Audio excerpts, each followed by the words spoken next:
Salam dan bahagia, Ibu Bapak Guru hebat dan praktisi pendidikan, dimanapun Anda berada. Kali ini, Ibu Bapak akan melihat contoh situasi pembelajaran di sebuah kelas tingkat sekolah dasar yang menerapkan pembelajaran berdiferensiasi. Mari kita saksikan bersama-sama.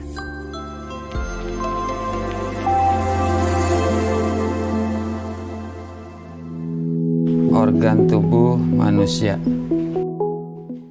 Minggu ini, Pak Kasim ingin mengajar sebuah materi tentang cara kerja salah satu sistem organ tubuh manusia, yaitu sistem pencernaan.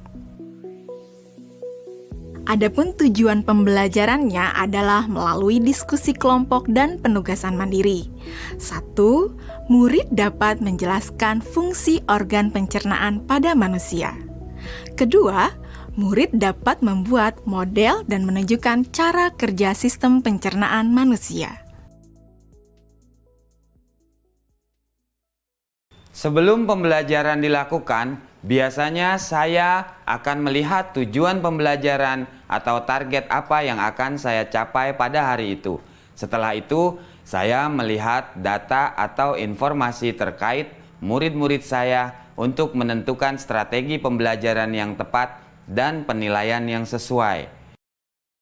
Saat merencanakan pembelajaran, Pak Kasim mempersiapkan beberapa sumber belajar yang menurutnya akan membantu murid-muridnya belajar sesuai dengan kebutuhannya.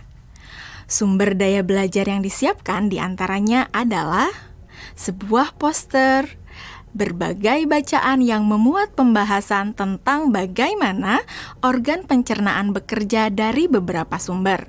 Ada yang berupa beberapa buku bacaan dengan tingkat kesulitan berbeda-beda, artikel sederhana, mengunduh sebuah video singkat yang sesuai dengan apa yang ia ingin anak-anak pahami, membuat kartu-kartu pertanyaan untuk membantu murid mengkonstruksi sendiri pemahaman mereka tentang cara kerja sistem organ pencernaan dengan menjawab pertanyaan.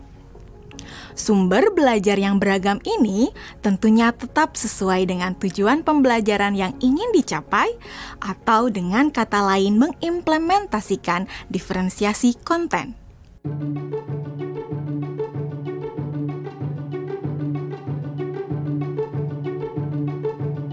Setelah semua sumber materi yang beragam disiapkan, saya mempersiapkan daftar kegiatan lengkap dengan instruksinya.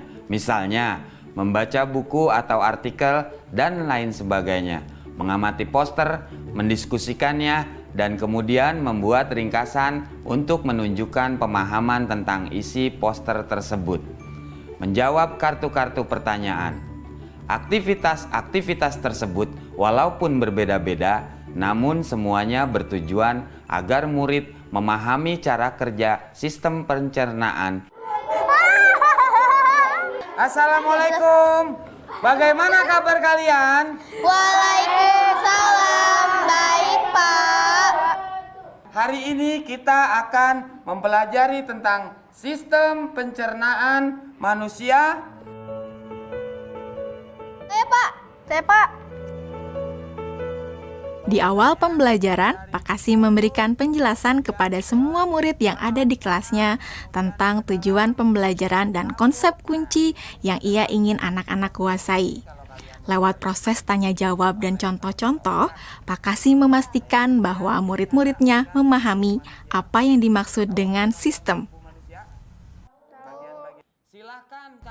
Pak Kasim meminta murid-murid bekerja dalam kelompok.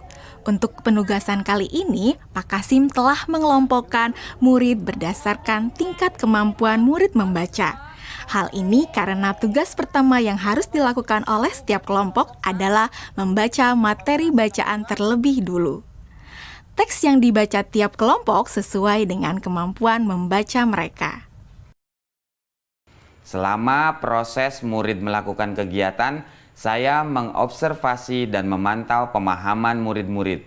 Saya mendatangi tiap kelompok, mengajukan pertanyaan, dan memberi pertanyaan lanjutan kepada murid-murid yang memerlukan bantuan atau perlu diberikan tantangan lebih.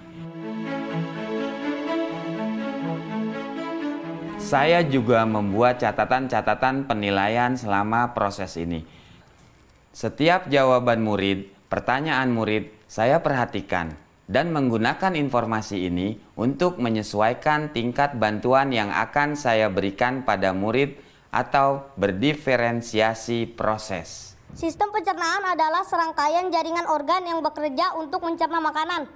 Organ pencernaan antara lain meliputi mulut, kerongkongan, lambung, usus kecil, usus besar, rektum, anus.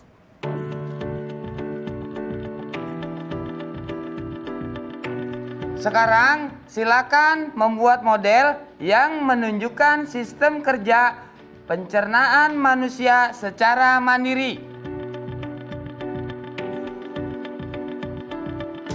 Selama proses murid-murid membuat model sistem pencernaan, Pak Kasim berkeliling melihat pekerjaan murid untuk mengetahui sejauh mana pemahaman murid.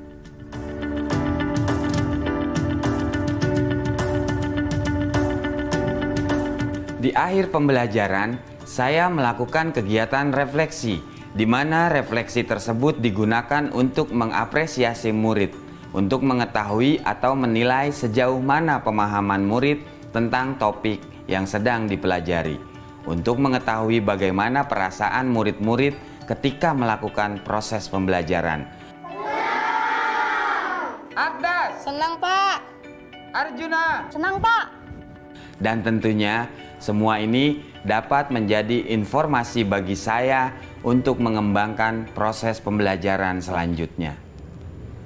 Ibu dan Bapak guru hebat, demikian video singkat salah satu contoh penerapan pembelajaran berdiferensiasi di jenjang sekolah dasar. Tetap semangat, Ibu dan Bapak guru hebat. Salam dan bahagia.